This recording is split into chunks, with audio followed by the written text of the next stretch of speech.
During the time of Umar Ibn Al Khattab, God be pleased with him, there were two men who brought in a young boy, dragging him into the courthouse. So Umar Ibn Al Khattab, God be pleased with him, he asked, "What is this? What's going on? Why are you dragging him into the courthouse?" They say, "This boy has killed our father." Umar Ibn Al Khattab, he asked him, "Did you really kill their father?" The boy says, "Yes, I did kill their father, but it was by accident. My camel, it used to tread on their property, so one day their father took a rock and hit the camel in the eye, and I saw the camel suffering, and pit made me furious and aggravated. So I took a rock and I threw it at the father, and it hit him in the head, and he died." So Umar Ibn Al Khattab, God be pleased with him, asks the two brothers, "Will you forgive this young boy for this incident?" And they said, "No, we want retribution." So Umar Ibn Al Khattab, God be pleased with him, he asks the young boy, "Do you have any last wishes, any last requests?" And the young boy says, "Yes, my father passed away, and I have a younger brother, and my father left some money behind. For my young brother, I would like 3 days to go and retrieve this wealth from a hidden place, so that I can make sure my brother gets it when I die and pass away." So Umar Ibn Al Khattab, he thinks this young boy is making up the story. He said, "Boy, what are you talking about? What wealth? What father? What younger brother?" The young boy says, "Trust me." Umar Ibn Al Khattab says, "Okay, I trust you. But find a guarantor for you, someone who will guarantee you will come back." The young boy, he looks around. There is a packed courthouse. Will someone not help me today? And everyone, as the boy is looking around, they turn their faces away, or they just look down. No one wants to help this young boy. Then, from the back of the courthouse, a hand raises up. Whose hand is it? Abu Dharr Al Ghifari, God be pleased with him, the noble and illustrious companion of the Prophet, peace be upon him, who gave dawah to so many tribes. He says, "I will do it."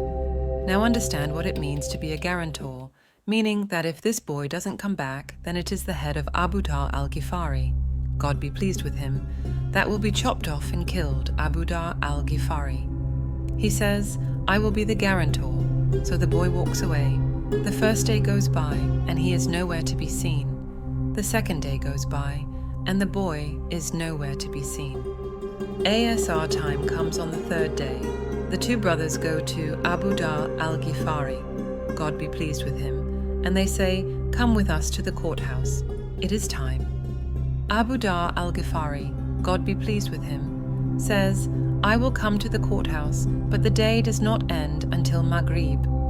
So now, Abu Dharr Al Ghifari is walking through Medina to the courthouse with these two brothers, and the people of Medina are following behind them, all getting to the courthouse to see what is going to happen, as this story had become the talk of the town. You can imagine minutes going by, the courthouse is filling up, the anxiety is building up.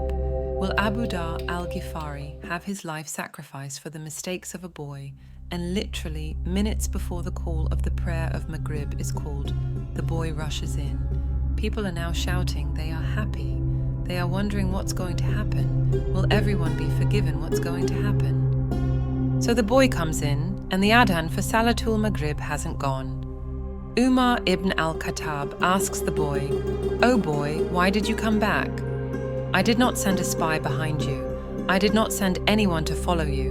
What made you want to come back?" The boy said, "I did not anyone to say that a Muslim gave his word and did not fulfill it. So I came back." Umar Ibn Al Khattab turns to Abu Dharr and he says, "O Abu Dharr, what made you want to be the guarantor of this boy?" He says, "I saw a Muslim in need, and I did not want anyone to ever say that a Muslim was in need, and there no one there to help him, so I raised my hand to be his guarantor." The two brothers, they say, when we have people like this, how can a Muslim ask for forgiveness and no be there to forgive him? So they forgave the boy. This was the legacy of Islam. This was the code of conduct of Islam. This is why during the caliphate of Umar, God be pleased with him, they were able to reach the borders of China all the way to the south of France because they've had strong relationship with Allah. They did things with ihsan, and they lived with the code of conduct of Islam, and this is when Allah, the Most Glorified, the Most High, will be able to restore the honor of this nation.